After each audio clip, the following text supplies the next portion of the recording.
welcome to Sound Bites, a new fast talk show that promises to boil even the most complex and wide-ranging, important topic down to its most idiotic and redundant talking points. To my right, the Minister for the Interior, who believes in locking children and dogs up in cages and poking them with sharp sticks until he can quaff their tears in a goblet, Gerald Pfeffernusse.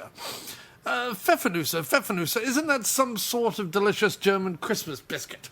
No, and even if it is, this is England, man, goddammit. Have some self-respect, pride in country, be wary of Muslims, fiscal conservatism, speak the Queen's English, strong pound, no more Nancy's, bloody millennials, etc. Okay, and to my left, the Minister for lounging about at Wimbledon with George Clooney in some loose-fitting jeans, drinking champagne, while also caring very deeply about poor people, diversity, cuddling, and more radical ideas like feeding and educating children. It's Alan. Well, quite. And in the middle, born in Ghastly, a commoner who believes Elvis stole his tractor. He did too! Gentlemen, good evening. I don't know what's so good about it, what with the hordes of immigrants wafting about the place, taking jobs out of the mouths of my aunties. I strongly disagree in the most rancid of breaths. I know many, many immigrants, strong, hard-working, tax-paying immigrants, and they've never tried putting anything in, or out, for that matter, of my aunties' mouths. Well, except Gregor, of course, but then he is married to the woman. And I mean woman in an all-inclusive, non-gender normative way that encompasses my very, very close friends in the LGB&Q community, of course. B&Q? More of a home-based man myself. Hey, do you want to know how I know it was Elvis who stole my bleeding tractor? No, I don't. Right, gents, in 30 seconds or less, I want your concise opinion on the very real burning question of Britain's economic viability in a broader global economy and the impact of our rift with our European allies and what it has on the future of the United Kingdom and its role as a dwindling superpower. Keep them out, lock the gates, punch them in the flowers, Queen, country, strong military, borders, less diversity, England first, nothing racist about irrationally hating brown people, football, no to frozen yoghurt, I don't like moths, what's good for the goose is good for the parsnip. The North, pride, strength, country, warships, flags, rule Britannia, God save the Queen, Queen saves God, all of us must save ourselves, Northern exceptionalism, conservative values, less nipples on Instagram, and pansies should keep it to the bloody selves. But I suppose I'm not allowed to say any of that, it'll offend someone sensitive or something. We didn't win the war by being sensitive, Churchill. Well, I am offended. See, I told I am you. for inclusiveness, political correctness, no enjoyment, vegans, I love a good cycle, me. No slogans, I recognise and will happily tickle at least 30 genders, not afraid of change, free food for everyone, free schooling, free hats for everyone. 75 weeks maternity leave even for non-pregnant gender fluid questioning badgers with a perfectly societally accepted hair lip, of which no jokes will be made. Europe, front seat, hugs, higher taxes if it means national smiling. Giles Brandreth sweaters, and a Britain that represents everyone, not just people from Britain. In fact, I don't even like many British people. Holidays in the Caribbean, applaud Harry and Meghan and their non-traditional mixed-race pro-diversity plus America hands across the Tower Rail wedding. I'm atheist-leaning, be who you want to be, and I'm actually okay with moths. Yes, okay, and boring? So, I looked out my window late at night about a fortnight ago and there was bleeding Elvis riding my bleeding tractor. So, how do you know it was Elvis and not just someone wearing an Elvis costume? How do I know that any of you are really you and you're not all just wearing pompous white arsehole costumes? You know, he has a point. And now, the after-movie diner, which has even less substance than the last 5 minutes, but does at least feature, at the 1 hour mark, the faint death of a swan.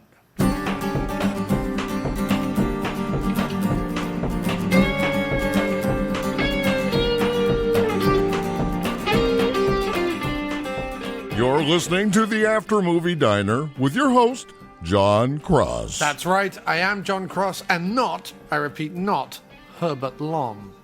Hello, ladies, germs, influenza, John Lennon's dead cat Rupert, John Lennon's alive cat Rupert, not the famous John Lennon, just someone who was teased a lot at school for having the same name as that famous singer, what's his name? John Lennon. A heap of ostriches performing an Ibsen play about loneliness, Garth Brooks' Uncle Basil, a pocket full of used lint, a purposely grown mustache, and Barry Gibb in an adult nappy screaming for more pudding in an old-aged home on the edge of the known universe itself. Welcome one, and welcome all. Before we get started with this week's show, a reminder that you can support the podcast over at patreon.com/aftermoviediner. That's patreon.com/aftermoviediner. And not only get some great rewards, but get the personal reward of knowing you paid it forward once. You can then smugly lord your goodness over all your friends at your next monthly Bring a Horse, a Trap, a Spoon, and an Elderly Relative gathering. And I would just like to say at this point, a huge thank you. You're all amazing to the people who actually do sponsor us on patreon.com/aftermoviediner. I know who you are, you know who you are, and you're all lovely, lovely people. You can also go to aftermoviediner.com and click on the Amazon link in the top right-hand corner before you do your Amazon shopping. It costs you absolutely no extra, but for everything you buy, Amazon kicks us a few shiny coins. So please do that. Go to aftermoviediner.com, click on the Amazon link, or click on the Amazon link and then bookmark the Amazon link that is presented as your Amazon link. That sort of works too, although not for everyone, so whatever. Anyway, finally, you can also go to plumbingfixtures.bandcamp.com. That's MISC, plumbingfixtures.bandcamp.com, and buy the latest album from Miscellaneous Plumbing Fixtures, Former Glory, which features the wondrous Dr. Console on keys, Johnny the Horns Cole on brass, and also the keys, and the clear, bright Freedom Pipes of Jay Mayo on backing vocals. It's just $6 for 16 tracks, and every single tiny penny goes back to keeping the After Movie Diner and AfterMovieDiner.com and this podcast alive. So please help us out wherever you can, and if you can't, do at least rate and review us wherever the podcast is found and help spread the word. Now, let's go to the diner. This one's called For Charles Bronson. Hello and welcome to the After Movie Diner, and this week, Jim, what was your name? Like, Disorientato? Disoriento. Jim Disoriento Wallace, who is the arch nemesis of Geography Man. Which is a joke that is so in, it wasn't even on the podcast previously. No. We just talked about it on the walk up outside. And we thought we'd bring it over. We just got a dirty joke from people behind us. I don't know. From the people behind us for talking loudly, probably. Well, then there's going to be a few more dirty looks before the night is out. But yes, so anyway, why don't you tell everyone what... Am I explaining the hilarious joke, or are we talking about the movie? Geography Man? The fact that you're really, really bad at geography? I always get lost, and so me and Geography Man... Are arch enemies. Are arch enemies. Geography is my enemy. Yes. That was it. It was pretty funny outside. It was funny outside. So... but here we are in the Good Stuff Diner. Yes, the Good Stuff Diner. The Good Stuff Diner, talking about hard times. Hard times. Good stuff, hard times. Hey, that's pretty good, man. It's not bad, right? No, it was accidental, but I liked it. Right, so why don't you explain the whole hullabaloo sorry. while I look up in the menu, considering you've I already... already know what I want, mate, yeah. Yeah, you've already... So we went and saw Hard Times, which was playing at the Quad Cinema, which is... Hard Times. Nothing but hard times. I'm very glad you didn't... I'm glad you didn't do that in the cinema. So yeah, it's playing at the Quad Cinema, which is one of these cinemas that, having complained quite often last year about how there were no cinemas that were showing decent movies anymore, now we've had Sunset Boulevard at the Roxy, and now Hard Times at the Quad. And there's supposed to be like... Yeah, oh, God. All right, from now on, you're not going to hear the title of the movie. Better than that. Just between you and me, right, in order to shut him up, we'll call it HT or something from now on, right? HT. Oh, God. Nothing but HT. The movie. We'll call it The Movie. The Movie. Tonight we're So anyway, it's very nice. The movie. It was very nice. It was like modern and a bit swish, but that's fine. The seats were comfortable, which is more than could be said for a lot of cinemas in New York. There weren't obviously drunk people yelling at the Pam Grier on the screen to get her tits out. When was that? That was when I took Geordie to see Coffee because he was over in New York, right? And I wanted to give him like a really cool like New York experience, you know. So we like walked the High Line and we just anyway. I took him to the anthology film archives, and we watched Coffee on the big screen. So I was thinking, what's better than that on, Right. on a Friday night? And there was an incredibly drunk guy who throughout the whole movie was yelling at the screen, "Show us them titties! Oh my Show us God, them titties!" no. All the way, no, but it was so like skeezy and weird. And that cinema's quite skeezy and weird as well. Yeah. So it's like skeezy and weird cinema, skeezy and weird movie, and the skeezy and weird guy who was talking to his plastic bag as well. He had like a plastic bag and then he was talking to. So there was part of me was like, "I'm really sorry, what a disastrous evening." And another part was going, "This is a pretty perfect." Way to see New Coffee. York evening, frankly. Well, yeah. what was funny is the first time I ever went to the Anthology Film Archives was to see Francis Ford Coppola's One from the Heart, which has all of Tom Waits' music. Yeah. And they were showing like a real beat-up old 35mm print of it, which I was That's super still loving. Coffee one, yeah. But rather than being in the big ready to order? upstairs, I am, yeah. Hey, man. Welcome to that. Can I get turkey burger with bacon and pepper jack cheese? You want fries? No thanks, just a burger. Anything to drink? Yeah, can I get a cup of English breakfast tea with milk? Okay. Thank you. Thanks so much. Can I get a buffalo burger? Okay. Can I have that with Swiss bacon? And I'll have that deluxe with fries. And can I also get a side of brown gravy? Okay. Thank you. Okay. How you like it? Medium, well done, or Yeah, medium is fine. okay. Okay. And water's okay. Water's great. Thanks so much. Thanks very much, man. Cheers. So it's not in the upstairs one, which is, I mean, nothing about the archives is particularly like lush, but like the upstairs one is at least a sort of large, semi-professional looking theatre. Yes. This was more in what I would call a screening room sized theatre, which they have a downstairs. Just right of the ticket office, there's like a little. Yeah, I know. Yeah. And We it's saw something in that. we saw Vampire Lovers in Yes. there. So I'm in there, right? And I go up to like near the back of the theatre because it's fairly small anyway. You don't want to be right on top of the screen. And there is a guy walks in, right? Like proper hobo, Right. with a big like sponge bed, like a fold-up bit of, but not like a mattress, but like a topper, like a Yeah, I know what you foam mean, topper, like a kind of rolled up. but just rolled up, Yeah. covered in filth. Right. And he comes in, right? And I'm like, okay, now he goes down to the second level. But again, like when we're in Times Square and we see like bums wander into screens and we go, who let these guys in? That at least is like a 30-screen behemoth where a bum might be able to secrete themselves. This is the ground floor. away. This is ground floor, literally a waft away from the ticket office. Did no one come up to him and go, excuse me? Like he's got literal like old brown string wrapped around his entire life's possessions, which is wrapped in this filthy foam thing, right? So he comes in and starts folding this stuff out on the second row and starts like making his home there, right? So I'm like, all right. So I go off to the bathroom. I go into one of the cubicles because both urinals are used. As I come out of the cubicle, he is in the. Thank you very much. He is over. This is true. This is my first experience at the archive. He's over by the sink, right? He's stripped down to his. He's got like an old man vest, tank top underneath. We call it vest, but Americans call it like an old tank top, wife beater vest, right?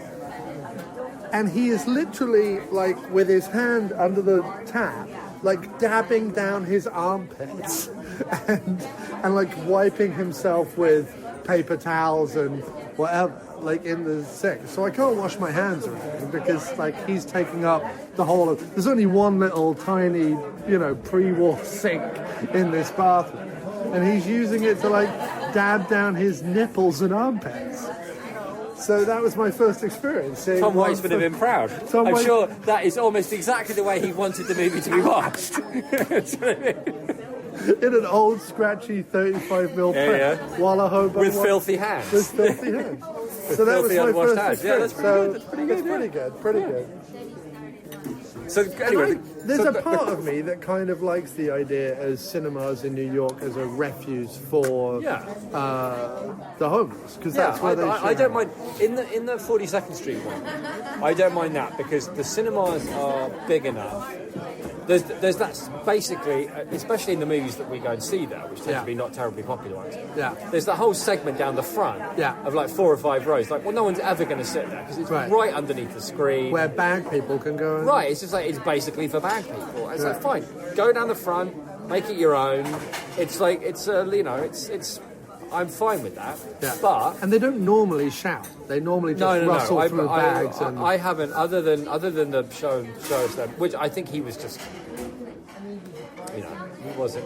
It's not that he was homeless. He wasn't. He was drunk. He was off his. He was tripping on something. Right. But I like, even though I like that kind of skeezy experience in Times Square, I like the whole Roxy.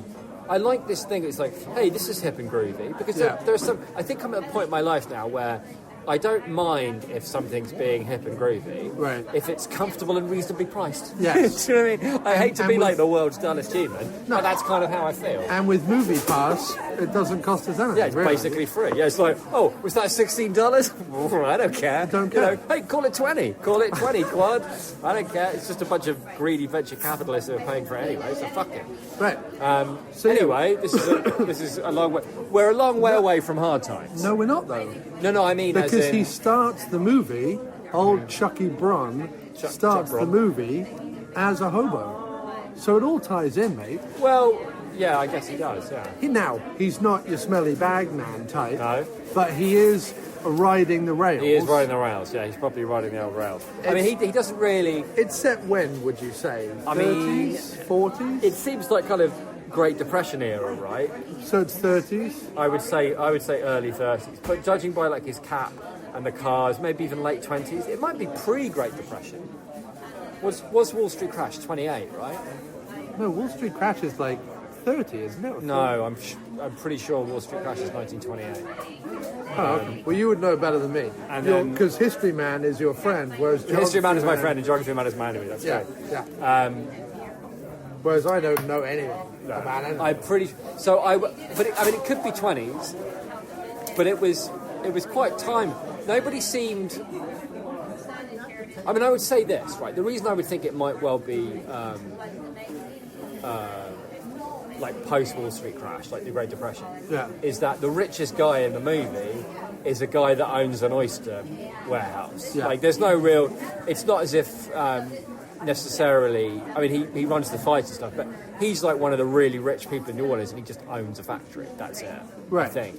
But I mean, so that would suggest that. See, what I was trying to figure out is he gets himself when he gets to New Orleans, Bronson gets himself a kind of doss house apartment. Yes. For $2 a week, like $2 a week, right? Yes. And then later on, when they're winning fights and stuff, they're talking thousands of dollars. Yeah. So like. I couldn't work out if $2 was enough to get you a room, even a skeevy room. Those thousands of dollars was like a lot of money. It was also a little unclear as to where it came from. I mean, he made. The insinuation was that they made $4,000 on the fight, the second fight. We only saw 3 fights. Yeah, but there was also 4 fights, sorry. But the second fight, the one that they have by the river, the implication is that they make $4,000 out of that fight because they're splitting it 50-50. Yeah. And the next time he goes to see, what's his face, the rich guy, who's demanded a $3,000 stake, he's got the $3,000, presumably from the fight. He had $1,000 from before. Yeah, but there was also some dialogue that indicated that maybe he was having other fights that we didn't see. Who? Bronson? Because there was some talk at one point where he said, "Oh, he's green. He's only had 3 fights, but we had only at that point seen him have 1 or 2." So I wondered if have 1. Yeah. So well, that might have been. But to be fair, that might have been.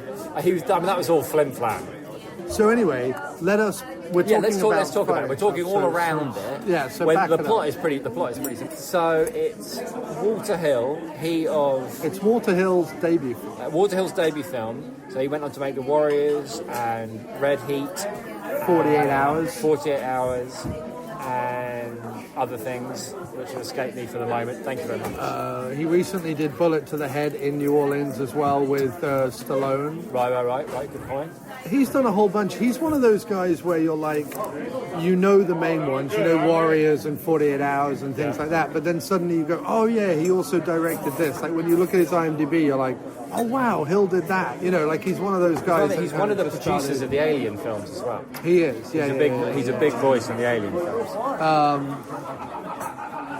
But he's known, I think he was originally going to direct it. if his signature is anything, it's sort of this very hard-bitten masculinity, and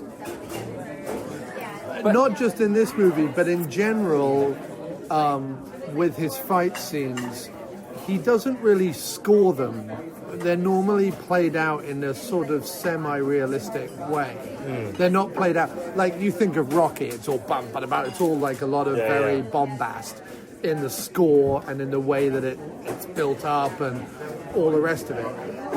In this, the fights play out to no music at all. There's no hurrah. There's no huzzah. There's It's a very quiet film, weirdly. Isn't it? there's no tension building. He uses music, so there is a score to the movie. To kind of incidental. What's the word when it's it's only things happening and it's like a radio or a band playing or No, there's a little bit of score when he rolls into town at the beginning. There's a little bit of music at the end. There's a little bit, but there's not.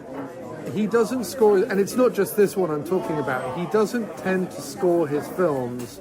The Warriors is scored with that incidental music from the radio station. I'm not sure there's any like an actual score. He doesn't score it in a way that adds to the emotion.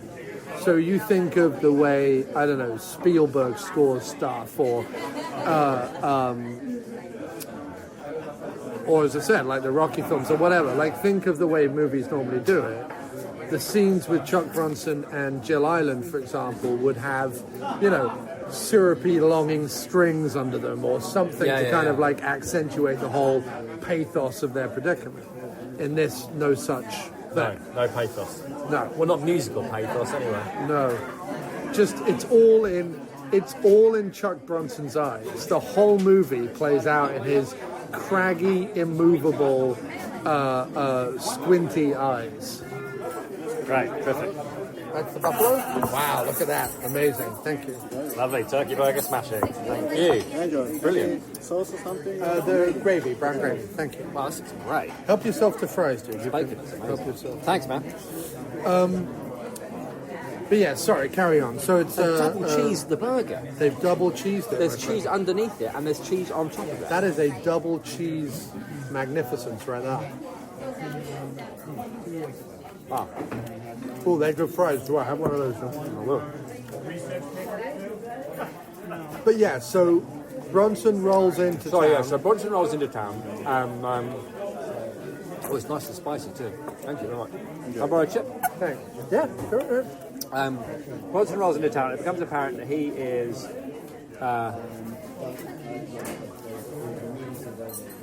Well, the funny thing is that Well, in fact, there's no real feeling that he's looking for anything particular. He just rolls into town. yeah, And then, quite by accident, he wonders why a whole bunch of people he's having a cup of coffee in a sarnie, reading his paper. And it's kind of a Great Depression feel to that, actually, just him sitting there, because he's got a little bowl yeah, of soup, and he's taken it, and he's really enjoying his coffee. Yeah. Like the coffee is special, like the coffee is really something, yeah. And there's a lot about that too. There's definitely a feeling of like these little things are important to people. And he sees a crowd of people going to a warehouse, and he follows them, and he sees a bare knuckle fight, and he sort of stands interested, and he sees James Coburn and James Coburn's fighter lose. So Bronson approaches him in a restaurant. In an oyster restaurant. There's a lot of oysters in this. On a nice restaurant. And offers to fight for him and bets his own money. Bets everything he's got on himself to kind of prove he's serious. $6. They go back, they fight the same guy that beat Coburn's man in the first fight, presumably the next day. And Bronson knocks him out with one punch. Yeah. Coburn's extremely pleased about this and immediately decides this is the guy that I've been waiting for, and they leave what is presumably a small town somewhere like that. Yeah. They go to New Orleans where Coburn has a fiancée waiting for him and a bunch of old contacts. It seems as if he's basically been run out of town because he owes everybody money, and his last fight got, beat to a pulp by previously mentioned rich man's fighter. And they Who's bald, but they call him Curly, which I love. Right. It was great. He had a great face. Well, he grins constantly. Yeah, he just acts. He's grinning all the way, like nothing. He's not taking anything seriously. There's a really pleasing mood to the whole thing, where like nobody's like scrabbling around. Nobody feels sorry for themselves. No, which I like. Nobody. In fact, I'm just thinking about it now. Nobody in the whole film feels sorry for themselves, even though they're all scrabbling through this life. They're owing money, they're addicted to opium, they're unemployed waiting for a husband to come out of jail. Everybody's like... Coburn's a little desperate, like when he meets him off the ferry later on in the movie. But he's desperate, but he's not feeling sorry for himself, he's just being calculated. Yeah. What's funny is that Coburn plays like a real gobshite. Like, even when he's down on his luck and Bronson has to bail him out, immediately the insults start coming back. Like, Coburn is never humble at any point throughout the movie. No, in fact, even when he is desperate, he's all entitled. He's like, you owe me. Like, there's a great scene. He's never humble. When he's later on in the movie where Coburn is like being held hostage, basically, because he owes so much money in order to make Bronson fight one last time. The bald guy, who was rich man's fighter that Bronson ends up beating, basically says, I want to kill him, because like Coburn made fun of him when Bronson beat him in the fight. Meaning, I want to kill Coburn. I want to kill Coburn. Yeah. When the time comes. And Coburn just looks at me and goes, yeah, that's right, you haven't won one in a while. That's his like instant. It was really cool. Yeah. So anyway, so Bronson does a couple of fights, beats rich man's guy, and that point in the movie, which is about somewhere between halfway and three-quarters of the way through, Coburn's accomplished everything he wants. Bronson's accomplished everything he wants. He's got his money. He's sort of in a relationship with a woman that suits him, and he comes and he goes as he pleases. And then it all sort of falls apart really quickly too. Coburn loses all his money because it seems like he's a guy that just is always going to lose any money he has. Yeah, he's an idiot. He's an idiot gambler. Yeah, he can't help gamble it all away. The woman says to him, understandably, look, I can't just sit around here unemployed, feeding on your scraps, waiting for you to maybe come back. Now that's no plan for me. So either move him, and let's do it properly, so I know where I am, or get lost. The woman says to Bronson. What says to Bronson. Right. And Bronson's whole life philosophy is, I don't see what's coming, anything apart from what's coming around the next bend, Like, I don't look past that. So I'm happy doing what I'm happy doing, and like fuck everybody else. Yeah, the only weird thing about it is that all the way through he's a man who doesn't make a home. Like, he's looking to make money and then get out. Yeah. And yet, about 2/3 of the way through the movie, when he's won a few fights and he's relatively comfortable, you see him come home with a cat. Oh yeah. And it's sort of like... Yeah. And then at the end of the movie, as he leaves on the train, he gives the guy in the beige suit, who's amazing, he gives him money and says, go look after my cat. Like, he has this weird attachment to the cat, but no one else. You know what I mean? I guess it's because he sort of allows... It's as much as he's prepared to allow himself the idea of staying there. Right. Because if he wins the fight fair and square, and every now and then Coburn sets him up with another one, he'll be fine. Or maybe he can stay there, he can stay there with a woman and just... I think as long as everybody just lets him get on and do whatever he wants, he's happy. Yeah. But sooner or later, I think is the ultimate message of the movie. Well, not message of the movie, but one of the things that's happening in the movie. Sooner or later, people need things from him. Right. Either Coburn needs him to like save him from himself, or the woman needs him to help provide. And these, they're not unreasonable things. It's just like, and it's not as if, the best thing he can do for her is just walk away without saying anything, which is what he does. Even though it seems kind of cruel, it's the best thing he can do for her because he's got no intention of sticking around, right? Right. But at the same time, when she starts talking about things that she needs, he does offer her money. Yeah, but it's not. It's more about like the sense of like reliability. Like, Right. What can she expect, from her life? Yeah. And to be fair, to indicate, I think very much to play towards Bronson's strength, which is not, if we're very kind, dialogue. No. And also just in general, Walter Hill's films in general, they tend to be underwritten, meaning that it's more in what's happening rather than what's being said.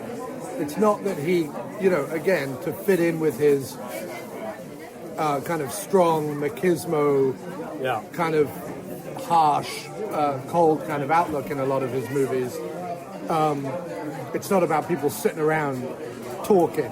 No one really, I mean, even Coburn, who's meant to be kind of a, quick-witted, gabby con man, even he doesn't, like, talk up a storm. I mean, he has his one-liners, but he's not like rapid-fire, blah, blah, blah, blah, blah, blah. No, he's not filling up silences or anything. Right. It's seriously interesting to me about the movie. So I think, that's basically the plot. And then at the end, Bronson has to, everything's on the line, like Coburn's life, all his money, and he's got to fight this guy from Chicago, and it's, a big climax.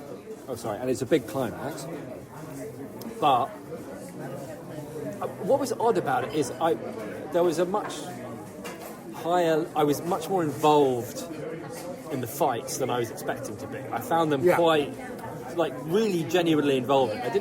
It wasn't like an emotional involvement like with Rocky, when you're like, oh, come on, Rocky, go get him or whatever. It wasn't like that. It was like watching a sporting contest. Yeah. Where I was really rooting for one of the participants, if that makes sense. That's what it felt like. Yeah. Even though there's no real reason necessarily to vote for. It's not as if, there's that thing, and I quite want to talk about this. There's some thing about in movies where, there's always like an easy fix in the at the beginning of a movie where you get your protagonist to like do something nice for somebody, like, hey, have some money that I don't need, or have a sandwich, or whatever. But it's like have a sandwich. The famous have a sandwich rule. So, but the point is, it instantly gets the audience on that character's side. By the way, listeners, if you are ever watching a movie in, let's say, 10 years' time, and it starts with the protagonist giving someone else a sandwich, you'll probably notice that Jim Wallace has had a hand in that script. That's right. When Jim Wallace is called upon to script doctor by some of the highest studios in Hollywood, his theory, he rolls in, he sits down, he goes, guys, I've solved your script.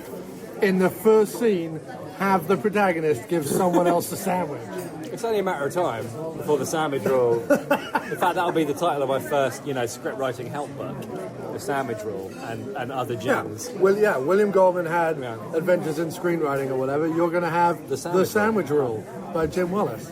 Well, don't fuck with the sandwich rule. Give him a sandwich. Does it matter what's in the sandwich? No. Just give him a sandwich. Don't worry. Don't worry about what's in the sandwich. So the interesting thing for me about the whole movie is, it's not just that it's underwritten,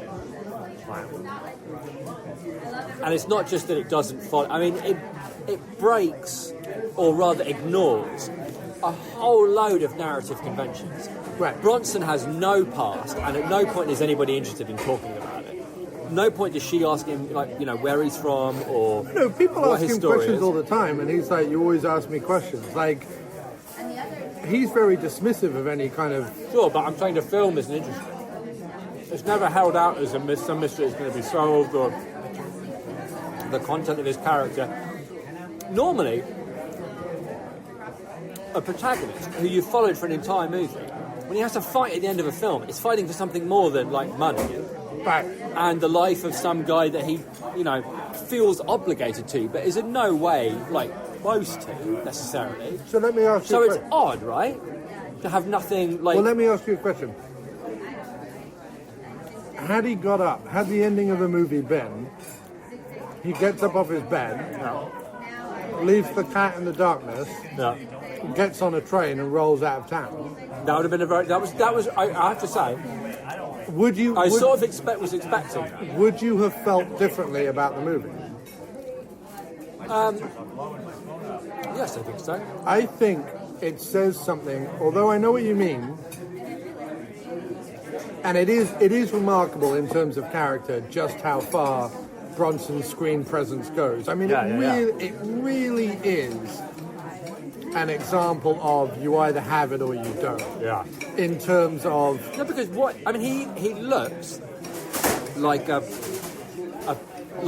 recent Polish immigrant cab driver is what he looks like. Right. There's nothing to him at all. although And yet the although camera's on him. by the end of the when he's fighting at the end, he is ripped to fuck. Considering he's 54 or whatever when this movie's made, and I don't mean Stallone and Schwarzenegger ripped. I mean naturally, healthily, old school boxer ripped. He looks like one of those boxers on the Matchbox. He looks like a proper fisticuffs gent. But there's nothing. All I know him from outside of this is Magnificent Seven and Dirty Dozen. That's what I know. You've not seen the Death Wish franchise? No. Oh wow! But all I know is he's the same in this film as he is in the Dirty Dozen, as he is in the Magnificent Seven. I don't. It's not a bad thing at all. Kind of. Yes, I know what you mean. I think the delineation between the characters is made by the movie that the character appears in, not necessarily by his performance. Yeah. Oh yeah, I'm not saying the same character anyway. I'm just saying Bronson's just being Bronson. And what I like about this was that, and why I think Walter Hill cast this as well as he did, is that whether it was written or changed after Bronson was hired, or whether the intention was always to have this kind of stoic, steely-eyed, quiet, brooding type. Yeah. And then they hired Bronson. Either way, they're way better almost than the Death Wish franchise, Magnificent Seven, and other things he's in. The match of actor and material is damn near perfect. Yeah, I agree. I mean, actually, weirdly, it seems like the screenplay is by two guys, and then the story is, and then it's screenplay by those two guys and Walter Hill. Yeah. But I feel like Walter Hill takes screenplay credit for removing a lot of things. Maybe. Because it seems like I can't believe that those guys wrote a screenplay that ended like that. Right. I don't know about you, but I was expecting either Bronson to lose horribly, Right.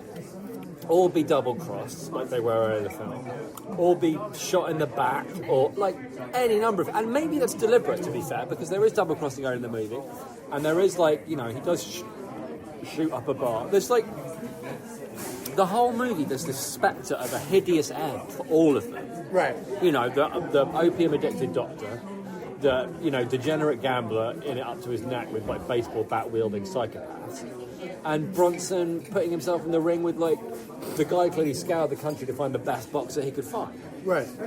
And yeah, everything works out fine. It's Yeah. for a 70s movie, Yeah. I was stunned that it didn't, leave me, rip out my heart and, stomp it on the floor. Yeah, you just expect bleakness. Well, yeah, except that I For the suppose that the... Thank you. The story isn't necessarily, looking back at it, sort of about sort of a happy ending, a non-happy ending, an ambiguous and whatever. It's and it's not even about whether he wins the fights or not. I'm not sure it's about anything. And I don't mean that in a bad way. No, I think it's someone somewhere went, we need a boxing picture. Yeah. And Yeah, it's like a Barton Fink wrestling picture. It's got that kind of a feel to it, for sure. right, and Walter Hill came in, and when, you know, I probably have to accept a few of these things, right? I probably have to accept Bronson's ego. Not that I know that he had a big one, but like there has to be a scene where he like shoots up a bar and you know gets the better of people. I probably have to accept this happy ending, but I don't think Walter Hill would have put the hat. Oh, maybe he would. No, I think he had to accept it. But then he looked at it and went, "How do I make it an ending where instead of the three of them riding off into the sunset to make another big score, which is like the true Hollywood ending? That's true. We're going to have him go, no, I'm going to look after it. Like here's some money for you. Here's some money for you. I'm going to keep my share, and I'm going to head off north. And you guys go off and be scoundrels somewhere else.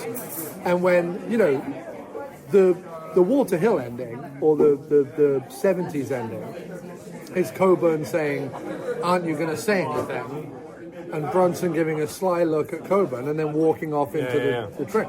Like, there is no speechifying or anything like that. No. And I think that if there's any character development in Bronson's character at all, it's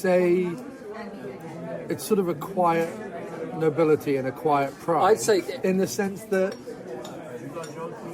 sure, he's not going through life giving people a sandwich in the Jim Wallace screenwriting way, right. But he's also not going through life unduly fucking anyone over, right? No, he's not. I mean, I would say that that one of the things it's less a character, you know, journey or whatever. He's not growing, as it's more like a character like recurrence. Right. You know, as in he just goes, but he just tries to look after himself. He doesn't try to get anybody's way. He doesn't try to make any waves. But every now and then he's forced to, you know, make a choice. And in this case, just as you say, he could have taken his money and buggered off. And because, like, if anybody deserves being ignored, you know, and left for dead, it's Coburn. And I'm not saying that Coburn's a bad guy, but in terms of the, you know, it's entirely his own fault that he's in this predicament. Yeah. It's, you know, it's Coburn, but he finds it. I just think for me, what I liked about it, I think, was that it was. I don't think anybody felt like the need to make this. No one's like, we need to make this. You know, the world needs a story about a man who. No, there's none of that. No. It's more, to me, it reads for Walter Hill like a story he wishes was true. Yeah. You know, like, I wish something happened like this. And not because it's like, oh, it's about, you know, it's about one man's struggle. It's not, none of that. It's like, I wish this story had happened, because I think that would have been cool. But and that's it. But it's like, it's almost what...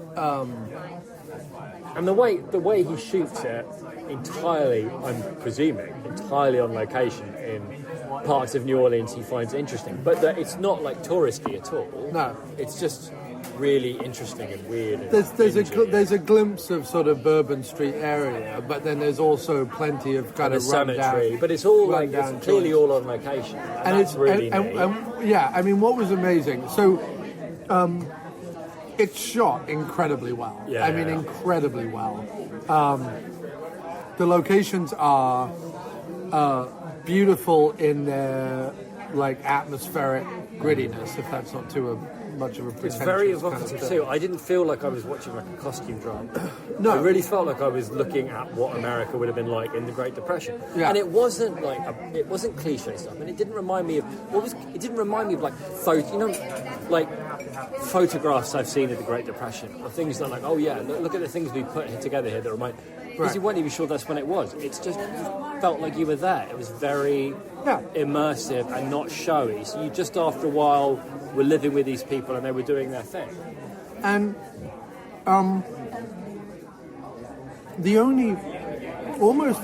weirdly enough, considering the movie is in no rush, it's a very slow-paced movie. And I think if you dial into the atmosphere and the sort of beauty of it, not using beauty to mean, you know, cherubs and flowers, but beauty as in, That's what we usually mean. you know, the rundown. On this podcast, to be fair, that is Yeah. usually what we mean when we say beauty. Right, but no, like, you know, it's New Orleans Americana, But you not know, like, Southern. because this is 75, Right. but it didn't, so they could have done things that are now cliche. Right. But they did. No, they didn't. Even, what I liked about it, even the jazz bands, none of the jazz bands that they had playing looked, or the music playing, looked like they were having like a great time or anything. No, it wasn't they were like all that, just that jobbing. thing. They were just like, you could tell like they're, you know, In fact, 2 hours into a 3-hour set. You The know? accordion guy in the field looked positively pissed off. Yeah. But they all looked like they were knackered and they were just doing their thing. And yet the Yeah. music was really amazing. Yeah.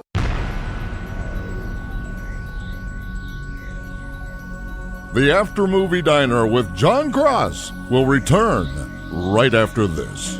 Hi, I'm Mark James from the popular Poop Culture Podcast. I'm here today to talk to you about a serious matter millions of Americans struggle with each and every day. Do you suffer from a moderate to severe disinterest in life? Have you or a loved one been diagnosed with social perplexia, a general knowledge deficiency? Then Poop Culture, with all the snatch 'em in, may be right for you. The Poop Culture Podcast gives you your minimum daily required allowance of popular culture, comedy, and general tomfoolery. Please operate heavy machinery while listening to Poop Culture. If you achieve an erection lasting more than 4 hours, then good for you. Side effects may include, but are not limited to, nausea, diarrhea, general sense of euphoria, hallucinations, side and stomach cramps, social gaping, anal leakage, and dry mouth. Listen to the Poop Culture Podcast and gain the confidence you need to relate to people once again. No need to ask your doctor because Poop Culture is right for you. Poop culture, yeah, it's a poop culture. What's up, guys? Be sure to check out Now That I'm Older on the Rogue Intel Podcast Network. Me and Kenny sit down and talk about how getting older sucks, but can be awesome at the exact same time. We also look at pop culture, review a few movies, share some personal stories, and just basically poke fun at the world around us. Be sure to check out Now That I'm Older on the Rogue Intel Podcast Network. What's up, guys? This is Epic Film Guy Nick, and I just wanted to take a few moments to tell you why you need to check out the Countdown movie and TV reviews with your hosts, Paul and Wayne. Every single week, these guys actually count down the best and worst in TV and movies so that you don't have to make the tough decisions about what to watch next. With really cool segments like Rewind, Be Kind, or Cool for Cast, or Check It Out. You're always going to have a great time when you listen to this show. We're very proud to feature their promos on our show every single week, and we're very proud to call them our brothers all the way down in Perth, Australia. So if you're not listening to The Countdown yet, what you need to do is head over to their website, thecountdownmoviesandtv.podomatic.com, or use your favorite podcast app and just search for The Countdown Movie and TV Reviews. And I'm telling you, you're going to give it one listen and you're never going to look back. This is one of the best shows out there. So give them a subscription and jump over on iTunes. Give them a 5-star rating. Just don't forget to mention something about how Wayne loves balls. But anyway, thanks very much, guys. And now back to your show. You're listening to the After Movie Diner with your host, John Cross. And it's also what's fascinating about it is that while Bronson and Coburn are both like big stars coming out of really their heyday. I mean, yeah, they both go well into Bronson makes movies well into the 80s. Coburn is still in stuff in the 90s and stuff. But like their heyday was sort of behind them. Yeah. But they're both these big stars. But surrounding them, Walter Hill has a couple of key like character actors who are really interesting.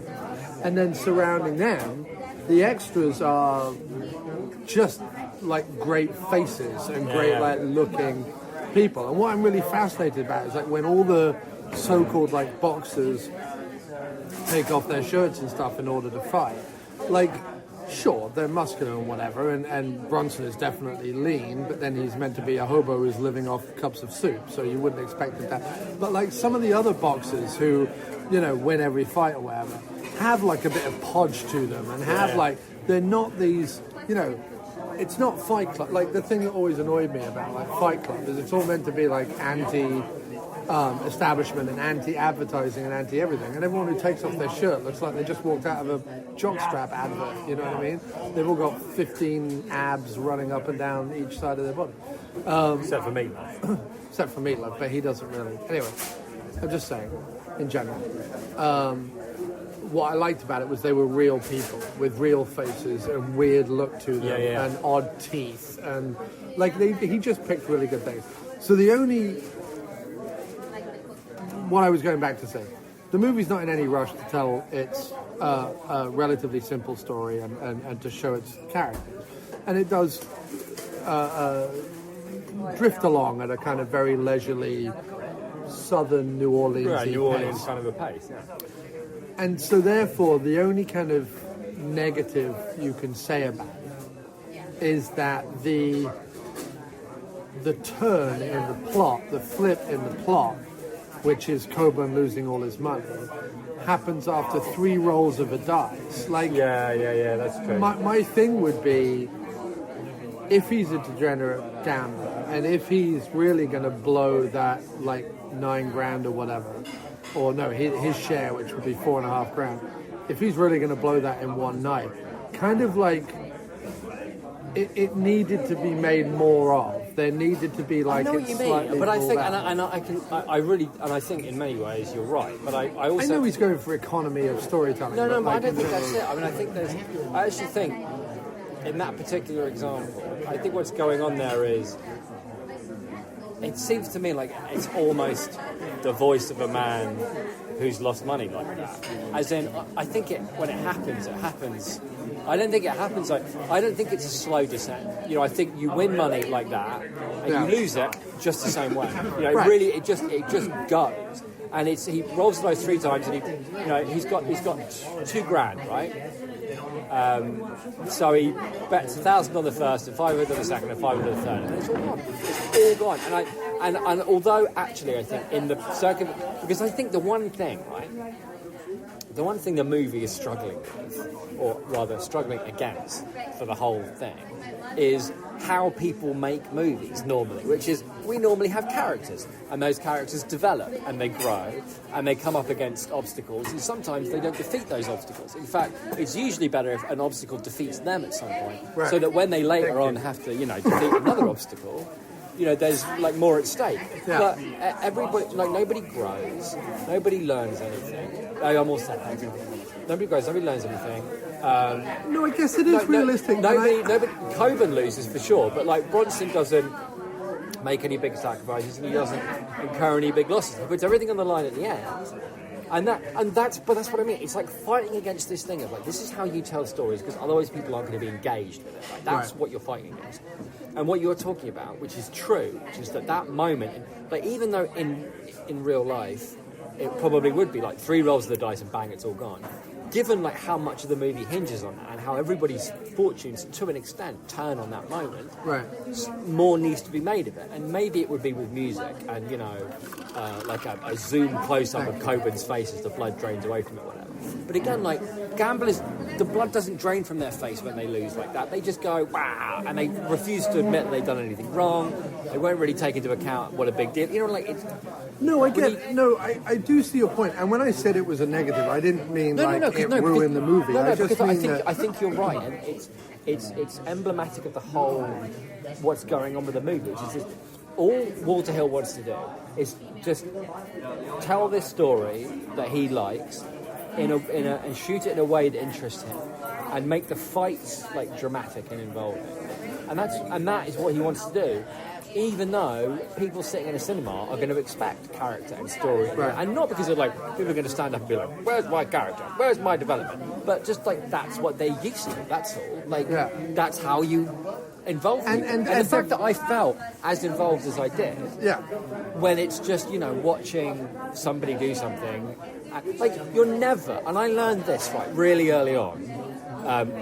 You're not characters who come up with a plan. That plan should never work. People's plans should never. They should always go wrong. Yeah. And they always have to. That's your second rule, isn't it? Yeah, it's my second rule. It should be the second book. Right. Okay. Always give them a sandwich. Give them a sandwich, and then it all goes wrong. And then it all goes wrong. I quite like that. Give them a sandwich, and it all goes wrong. Yeah. But the point is that when I wrote my first couple of screenplays, I would have characters have plans, and then they would execute those plans, and everything would go fine. The end, and then I would read it back to myself, thinking I've done a cracking job here. This is really boring. Like they plan something and everything goes fine. The end. It's not. You're not supposed to do things like that. But this movie doesn't care, and it's mostly because of atmosphere, and it's mostly because of like how great it looks and the performances and the performances of Coburn and Bronson, but also because the things that it hinges on, right, are the fights, and somehow I'm not completely, even though everything in the movie is telling me that Bronson's going to win and it's not really going to be much of a and yet somehow I felt really involved in those fights, and I really wasn't sure whether Bronson was going to win or not, and I knew how much it meant to Bronson and to Coburn and to the Doctor. Like their whole lives depend on Bronson. The guy who plays the Doctor is amazing. He's amazing. He's like the Peter Lorre of the movie. Yeah, and he even looks like Edgar Allan Poe as well. Yeah, well, yeah, because his character's named Poe, and later on he quotes some verse at a woman in a bar. He says like the blood of Poe runs in my veins. The blood of Poe. But he's dressed like a character like out of Casablanca, like a greasy, sweaty guy out of Casablanca, with like a spiv mustache and a beige crumpled suit and a little like beige trilby, and he's like shuffling around the graveyard.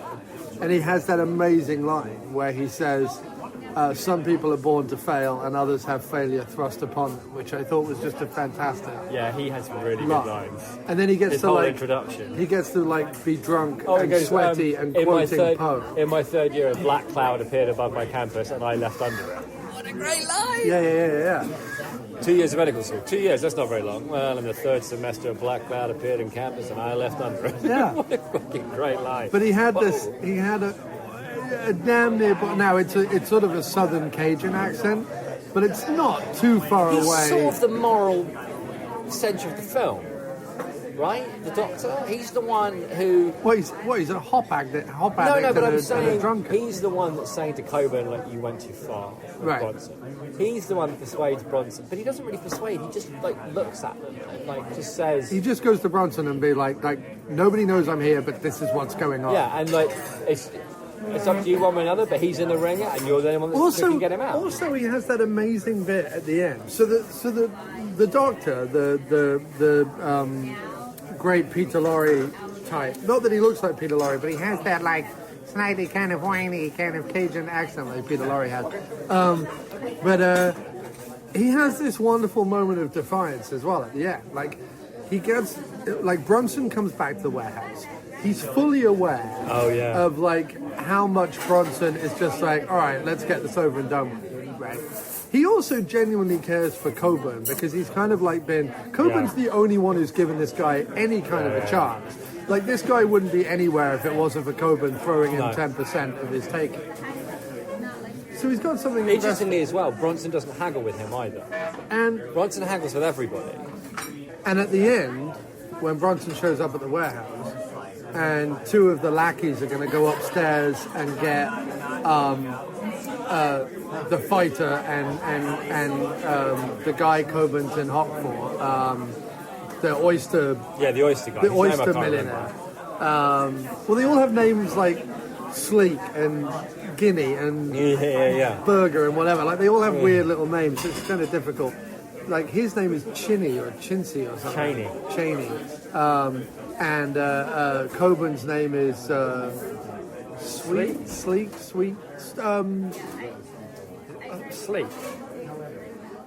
I forget. It's one of those words. But at the end, the Doctor, instead of going upstairs and like knocking on the door and being like, Bronson's shown up, blah blah blah blah blah, he picks up a wrench, throws it through because it's got one of those corner offices that are like high up in the corner of the warehouse, which have windows all around it. And he throws a wrench right through the main window. And it's like, are you going to come down or are we going to wait here all night kind of thing? And it's such a lovely moment of defiance because you know that he won't get in too much trouble for it. But you also know that like, for him to do that... Yeah. He's like, enough of the bullshit. Yeah. Like, it's like, let's stop pretending this is some, great sporting moment or some, like, we're here, we're here to destroy either him or your guy. Right. And we're here because, like, someone's going to die if we don't do it. It's quite a kind of a seedy, it's blackmail. Yeah. It's a fight based on blackmail. And he's calculated rather neatly that they care more about this fight than they do about a bus window. Yeah, and also So what's interesting is the end fight is not only a fight for like Coburn's life, but also like Bronson has to give all his money over. All his money. It's a very strange arrangement, but like they know they've got him over a barrel. He'll either go, like he's either going to fight for Coburn or he's not, right? Right. And the money isn't going to be a thing. He's either going to take his money and go, because his life. If he fights this guy, Bronson knows his life is on the line. If anything, making him bet the money is actually is doing him a favour, weirdly.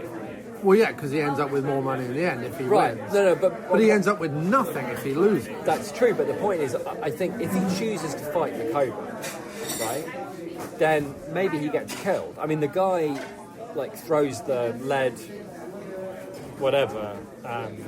The thing that all the way through the movie, the first thing they do, the fighters open their hands to each other. Basically, like lead knuckles sort of thing. Yeah. So they're showing they're not holding what this guy throws the other guy at the end. Yeah.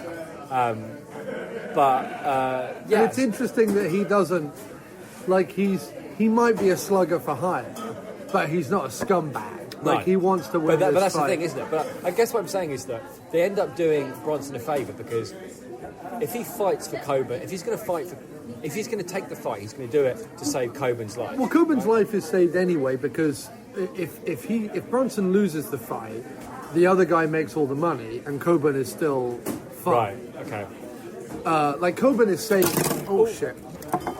Coburn is saved kind of no matter what. Right. Whereas the same can't be said for Bronson. Like Bronson's the one putting it all on the line, I guess. No, that's true. And his ultimate. I'm so thanks, sorry man. about that. We did our best. My hand waving knocked over the glass. We'll take the check. Thank you very much.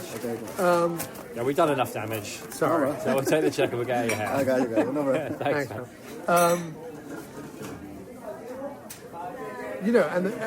And the fact that I guess the only thing that doesn't ring entirely true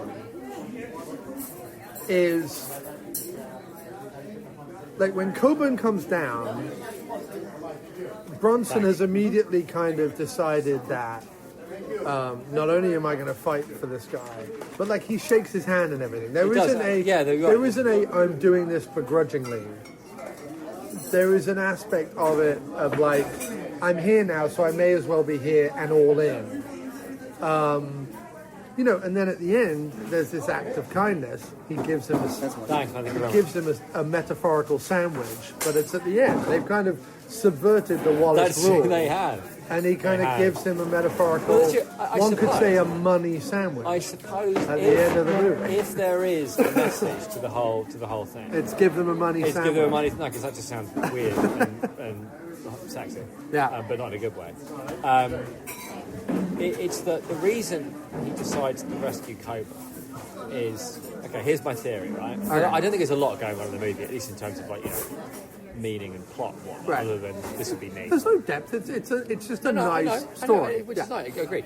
But I wonder whether the reason that he fights for Coburn at the end is because what he really wants is for the woman to accept him for who he is. He doesn't have to give himself up or change who he is. He just wants to be accepted for who he is. He wants to be able to, live and be him. And presumably every time he takes a train journey, and takes steps off the train, he thinks maybe here they'll let me be me, and leave me be. Yeah. And the point about Coburn is that him losing the money is like he was always going to lose the money. Yeah. It's just that's what Coburn is. So for Bronson to be his friend and to go into business with him and to get him to some extent, believing enough to come back to New Orleans and take the dodgy loan out and put himself and for Coburn to blow all that, that's just Coburn being Coburn. And if he's going to accept Coburn for who he is, then he has to fight for it. And equally, that's who he is too. I think that's kind of what it's about. I think it's coming to an acceptance of who other people are and trying not to let that damage you. For example, You know, like or anger you. at no point, you're right, because the very end scene, when he gives them away the money and he says, you know, look after my cat, Coburn doesn't really try and talk him out of it. No. Coburn Straight. says, are you going to say something? Yeah. But Coburn, at that point, Yeah. could turn on the patter and start Yeah, being yeah, like, yeah. but hey dude, we made all this money, let's go off to Miami, let's do Yeah, this. yeah. Like, he could start coming up with schemes, at which point Bronson would be like, okay, look, And it had we to be a got big to like the- explanation. we and got to find this out we why got he to did this it. place because you know, you wouldn't accept who I was and I wouldn't accept who you were. Let's just accept it and move on, kind of thing. Yeah. This way, the way it ends, Coburn doesn't try and persuade him. Coburn wants a little more fanfare, sure. Yeah. But he doesn't try and persuade him to continue fighting. He's accepted who he is.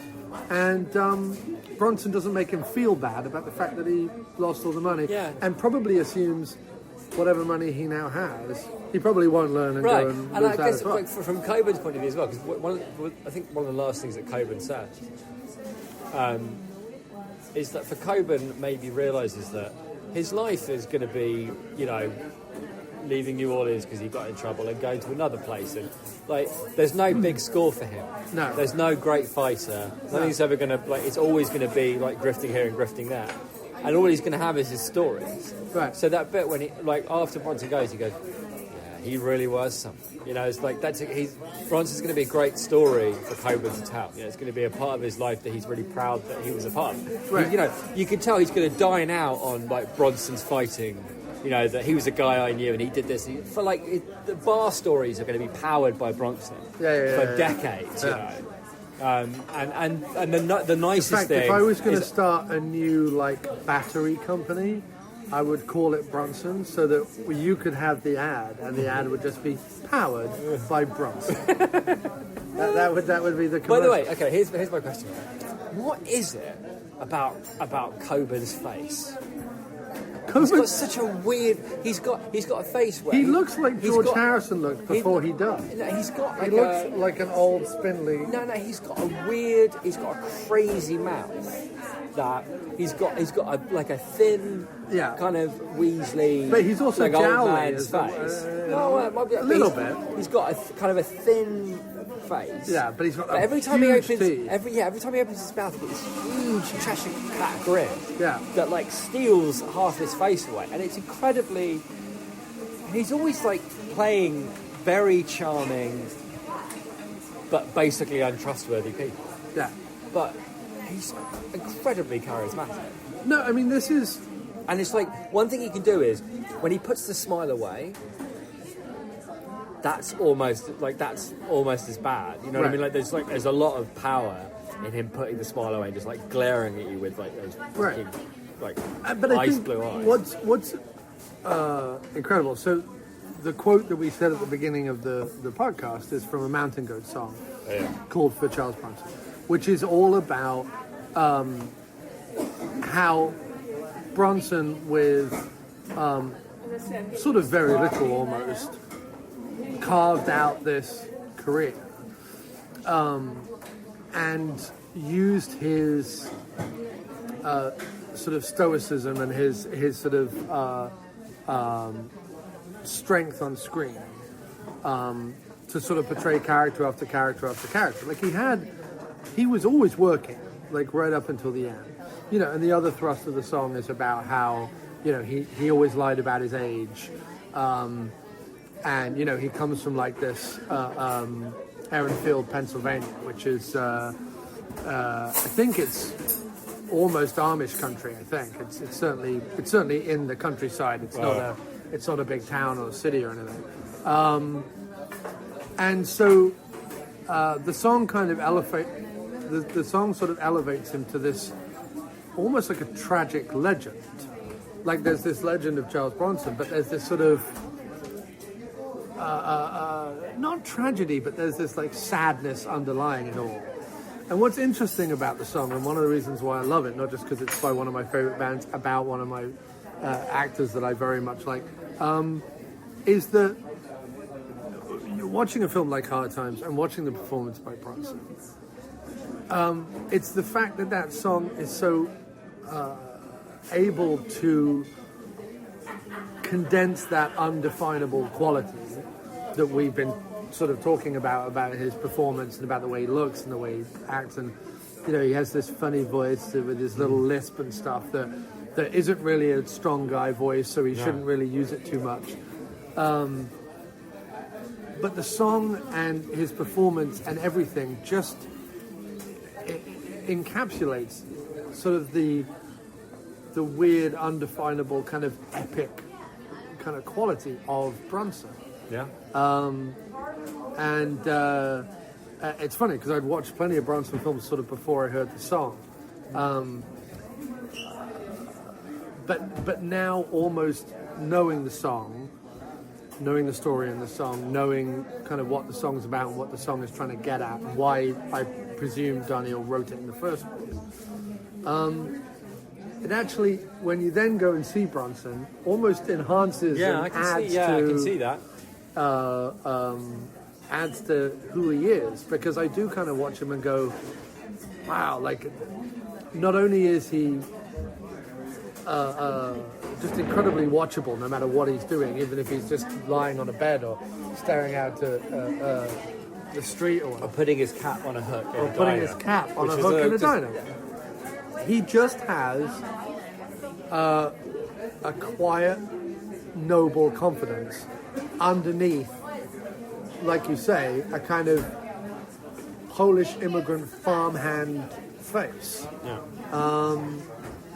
Yeah, and it's just, it's sort of a joy. And then you match that with like Coburn's showy verbosity and his teeth and his loud pinstripe suits and him, sticking his feet up on the railing over Bourbon Street and being and New Orleans, presumably, and there being enough left of New Orleans in 1975, exactly the way that it was in 1930.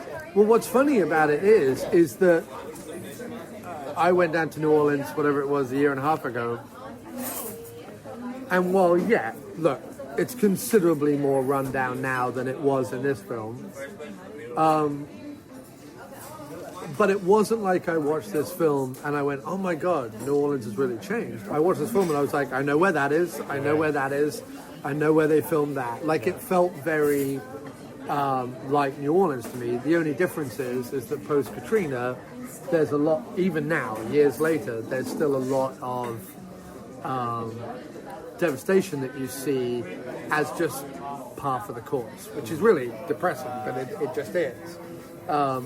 The neighborhood where they're driving around in the car and they pull up outside the baths and she says, I don't want to sit in the car the whole time. Like, that area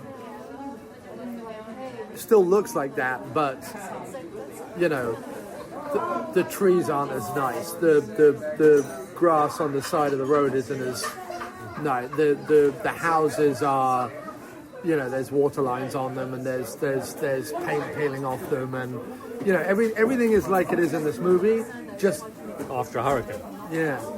Even now, 6 years later. Or whatever. Well, it was this, man. It was a really good movie, and I'm really glad we got to see it. And I'm very happy with this run that we're on at the moment, where there are these cool new little cinemas popping up, showing really not just like, and now freaking Ghostbusters. Right. But it's like interesting, cool movies that I really want to see. Yeah, and the Quad has some real interesting history. It was shot for a long time.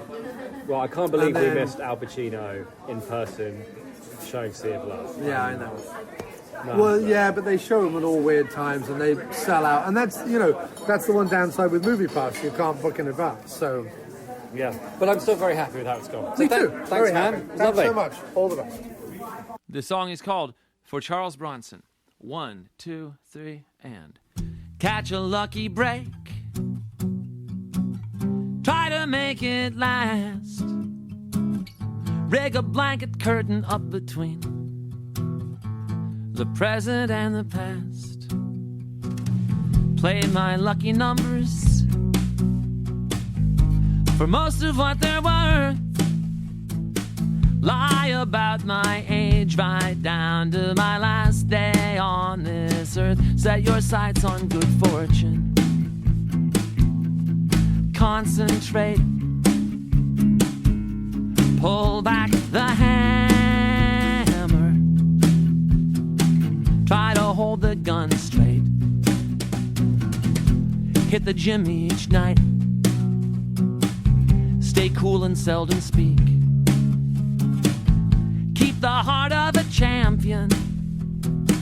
Never let them see you're weak. And whatever they say, on your page 3 mention, focus on the parts that make you feel good. Be grateful for the attention. Set your sights on good fortune. Concentrate. Pull back the hammer. Try to hold the gun straight. Try to hold the gun straight. And true. And steady. Let the frame find you when the cameraman's ready. Work until I drop. Drift from place to place. Aaronfield, Pennsylvania. Scratched into my face. Set your sights on good fortune. Concentrate.